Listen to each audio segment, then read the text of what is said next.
ఈ వీడియోని వీక్షిస్తున్న వీక్షకులందరికీ ప్రభు అయిన యేసుక్రీస్తు నామాన శుభములు. నా పేరు పాస్టర్ విల్సన్ అండి. మరి మీ దగ్గరికి ఒక విషయాన్ని తేవడానికి ఈ వీడియోలో మాట్లాడడం అనేది జరుగుతుంది. ఆ విషయం ఏంటంటే, బైబిల్ దేవుడు స్త్రీమానం కోసం ఇంత మాట అనొచ్చా అనే కామెంట్ ఎక్స్ పాస్టర్ సూరిబాబు అనే వ్యక్తి యూట్యూబ్లో మాట్లాడడం జరిగింది. గనుక దానికి కొంత వివరణగా ఈ మాటలు అందించాలి. అంతేకాకుండా ఈ మాటలు ఎవరైతే మీ దగ్గరకు వచ్చి బైబిల్లో ఉన్న మాట ఇదిగో నహుము గ్రంథం 3వ అధ్యాయం 5వ వచనంలో ఇలా ఉంది కదా, మరి ఈ మాట దేవుడు ఇలా పలకొచ్చా, ఒకళ్ళు పలుకుతే ఇది దైవ గ్రంథం ఎలా అవుతుంది అనే వ్యక్తులు ఎవరైనా మీ దగ్గరకు వస్తే ఈ మాటలు మీ అందరికీ ఉపయోగపడుతుందని ఆశిస్తూ ఈ వీడియో చేయడం జరుగుతుంది. కనుక మనం ఒకసారి స్త్రీ మానం కోసం మనం మాట్లాడుకుంటే, ఈ మాట విన్న వారందరూ ఆశ్చర్యానికి గురవుతారు. అంతేకాకుండా దేవుడు ఈ మాట పలకడానికి కారణం ఏంటో కూడా మనం చూద్దాం. నిజంగా ఈ ప్రకృతిలో మానవ జాతిలో స్త్రీ మానానికి ఉన్న విలువ ప్రపంచంలో దేనికి లేదని నేను ఖచ్చితంగా నమ్ముతాను. కారణం ఏంటంటే, నేను కూడా నమ్మడానికి కారణం ఏంటి, తెలుసుకోవడానికి కారణం ఏంటంటే, పరిశుద్ధ గ్రంథమైన బైబిల్లో నుండే నేను తెలుసుకోగలిగాను. కారణం, ఒకసారి మనం ఆదికాండం 3వ అధ్యాయం 21వ వచనంలో మనం చూస్తే, అక్కడ అవ్వమ్మ గారి కోసం మనకు తెలుసు, ఆమె దిగంబరి తత్వం అనేది ఆమెకి కళ్ళు తెరచిన తర్వాత ఆమె నేను దిగంబరిగా ఉన్నానన్న సంగతి ఆమెకి ఎప్పుడైతే తెలిసిందో, వెంటనే దేవుడు చర్మపు చొక్కాయిని ఆమెకు నియమించడం అనేది జరిగింది, సమకూర్చడం అనేది జరిగింది. ఆదాము తప్ప ఇంక వేరే పురుషుడు కానీ లేకపోతే వేరే కానీ ఎవరు లేనప్పటికీ స్త్రీ యొక్క మానం విలువ ఆయనకు మాత్రం తెలుసు. కనుక ఆయన ఆమె కొరకు చర్మపు చొక్కాయిని సమకూర్చడం అనేది జరిగింది. అంతేకాదండి, ఇంకా కొన్ని విషయాల్ని మానవ సమాజానికి అందించడానికి స్త్రీ యొక్క మానం ఎంత విలువైనదో అది పరిశుద్ధ గ్రంథమైన లేవి కాండంలో 18వ అధ్యాయం 17వ వచనంలో కొన్ని మాటలు చదువుతాను చూడండి. ఒక స్త్రీ మానఛాదనమును ఆమె కుమార్తె మానఛాదమును తీయకూడదు అంటే, మానంకున్న విలువ ఆయనకి తప్ప మిగతా వారందరికీ తెలీదు. ఒకవేళ తెలియాలి అంటే దేవుడు నమ్ముకున్న వారు మాత్రమే, బైబిల్ గ్రంథం చదువుకున్న వాళ్ళు మాత్రమే తెలుస్తుంది తప్ప మిగతా వారికి తెలియదు. ఒకవేళ వాళ్ళు తెలుసుకోవాలి అని అనుకుంటే బైబిల్ గ్రంథంలో తప్ప మిగతా ఎక్కడ తెలియదండి. అంతేకాకుండా ఇంకా చూద్దాం, లేవికాండం 18వ అధ్యాయం 19వ వచనంలో, అపవిత్రత వలన స్త్రీ కడగా ఉండినప్పుడు ఆమె మానఛాదనమును తీయుటకు ఆమెను సమీపింపకూడదు.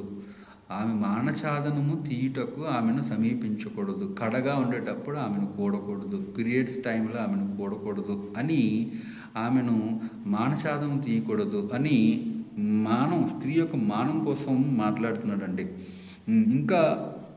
ఇంకా ఆలోచిస్తే లేవికాండము 20వ అధ్యాయం 18వ వచనంలో, కడగా ఉన్న స్త్రీతో శయనించిన ఆమెను మానఛాదనమును తీసినవాడు ఆమె రక్తాధార ఛాదనము తీసెను. కారణం కూడా చెబుతున్నాడు. అంటే స్త్రీ మానము యొక్క విలువ ఆయనకి తెలుసు కనుకనే ఆమెను ఏమాత్రం తక్కువ చేయకూడదని, ఆమెను అవమానించకూడదని, ఆమెను బాధ పెట్టకూడదని, స్త్రీని ఎంత గొప్పగా ఆమె కోసం దేవుడు ఆలోచించాడు ఈ మాటలను బట్టి మనకి అర్థమవుతుంది. ఈ మాటల కంటే ముందుగా మీకు ఆదికాండం స్త్రీ మానవం యొక్క విలువ ఎంత గొప్పదో, ఎంత జాగ్రత్తగా భద్రపరచాలో ఆయనకి తెలుసు. అది 3వ అధ్యాయం 21లో మీకు చూపించడం జరిగింది. Very good. మరి ఇంతగా చెబుతున్నా మరి దేవుడు ఈ మాటలన్నీ స్త్రీ యొక్క మానం కోసం మాట్లాడుతున్న ఆయన ఎందుకు ప్రస్తావించవలసిన అవసరం వచ్చింది స్త్రీ మానం కోసం అని మనం ఆలోచిస్తే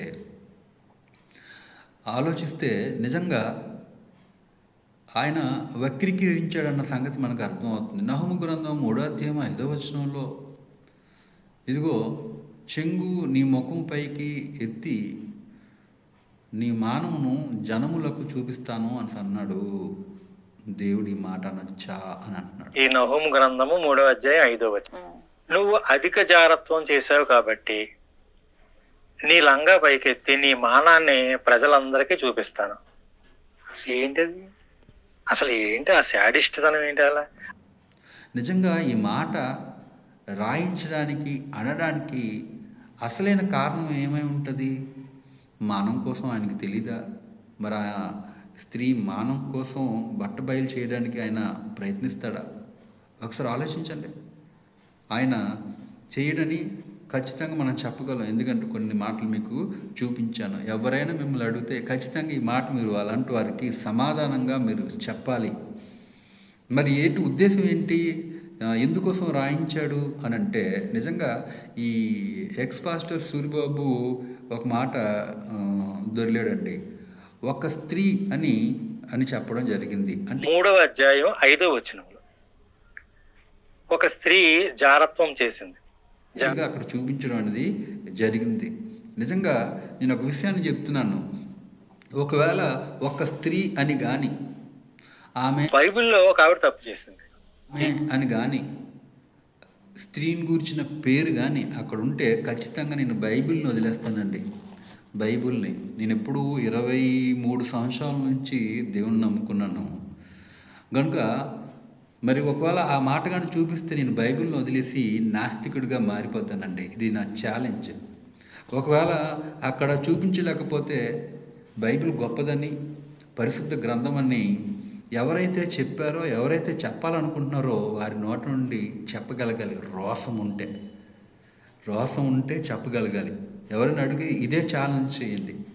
లేదు కదా ఒకవేళ ఉందని చూపిస్తే నేను నాస్తికుడిగా మారిపోతాను. లేదంటే నువ్వేం చేస్తావు?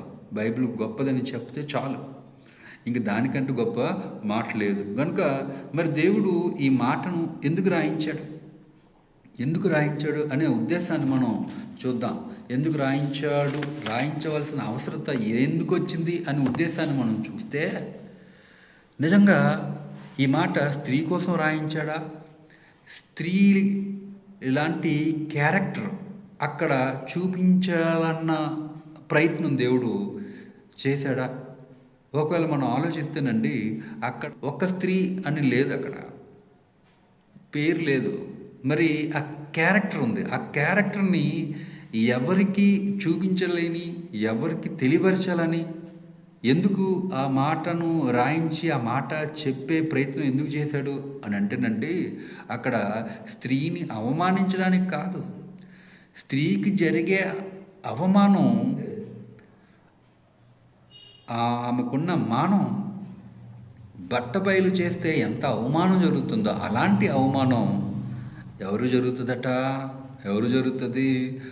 నినేవే పట్టణానికి జరుగుతుంది అని ప్రయత్నం చేశాడండి దేవుడు. ఈ విషయాన్ని ఎవరైతే వక్రీకరిస్తున్నారో వాళ్ళు వక్రీకరించడానికి ప్రయత్నించారు. వారి భావజాలం అది. కనుక మరి ఎవరి కోసం చెప్తున్నాడో ఒకసారి మనం చూస్తే, నహూము గ్రంథం 3వ అధ్యాయంలో మొదటి వచనం నహూము గ్రంథం 3వ అధ్యాయం మొదటి వచనంలో చూస్తే, నరహత్య చేయు పట్టణమా అని అంటున్నాడండి. అంటే ఏం చేస్తున్నాడట? నరహత్య చేసే పట్టణంగా కనబడుతుంది. ఏది? నినేవే. ఆ పేరు ఉందా లేదో కూడా మనం చూద్దాం. ఏమండి, 6వ వచనంలో మనం చూస్తే, 6వ వచనం 7వ వచనంలో చూస్తే, అప్పుడు నిన్ను చూచువారందరూ నీ యొద్ద నుండి పారిపోయి నినేవే పాడైపోయేనే, దాని కొరకు అంగలార్చువారు ఎవరు? నినేవే పాడైపోయినే. ఎలా పాడైపోతుంది అని 4వ వచనంలో చూద్దాం. వారు 4వ వచనం చదివించరు. మరి 4వ వచనం చదివించరు. ఎలా పాడైపోతుంది? చక్కని దానవై వేశ్య చిల్లంగితనమందు జ్ఞానము గల దానవై జారత్వము చేసి వేశ్యగా మారిపోయింది. జారత్వానికి బాగా జారత్వంలో బాగా మునిగిపోయింది. అలాంటి నినేవే పట్టణానికి బుద్ధి చెప్పడానికి ఆయన ఏం చేశాడు అని అంటే, స్త్రీకి జరిగే అవమానం, ఇలాంటి అవమానం నీకు జరుగుతుంది అని ప్రయత్నం చేశాడండి. అదే అధ్యాయం 3వ అధ్యాయం 18వ వచనం 19వ వచనం చూద్దాం. ఇంకేం చెప్పాలనుకుంటున్నాడు ఆయన? ఎవరికి? అశ్షూరు రాజు, నీ కాపరులు నిద్రపోయిరి, నీ ప్రధానులు పండుకొనిరి, నీ జనులు పర్వతం మీద చెదిరిపోయిరి, వారిని సమకూర్చువాడు ఒక్కడును లేడు, నీకు తగిలిన దెబ్బ బహు చెడ్డది, నీ గాయమునకు చికిత్స ఎవడును చేయజాళ్ళు, తుడిచిపెట్టేస్తానంటున్నాడండి. విత్ అవమానంతో జనులందరూ ఎడతెగగా నీ చేత హింసనుందిరి.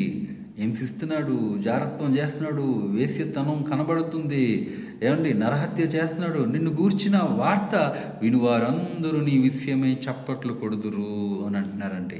మంచి పని అయింది, మంచి పని అయింది. వాడికి అవమానం జరిగింది, నినేవే పట్టణానికి అవమానం జరిగింది, మంచి పని అయింది అనే మాటను దేవుడు ప్రజలకు తెలియపరచాలన్న ఉద్దేశంతో స్త్రీని అలంకార రూపంగా, స్త్రీ యొక్క క్యారెక్టర్ని చెప్పడం జరిగింది. ప్రియమైన వాళ్ళరా, ఎవరైనా వస్తే ఈ మాటలు వాళ్ళందరికీ చెప్పండి. ఈ మాటలతో వారికి బుద్ధి చెప్తారని ఆశిస్తూ ఈ మాటలు ముగిస్తున్నాను. అందరికీ వందనాలండి.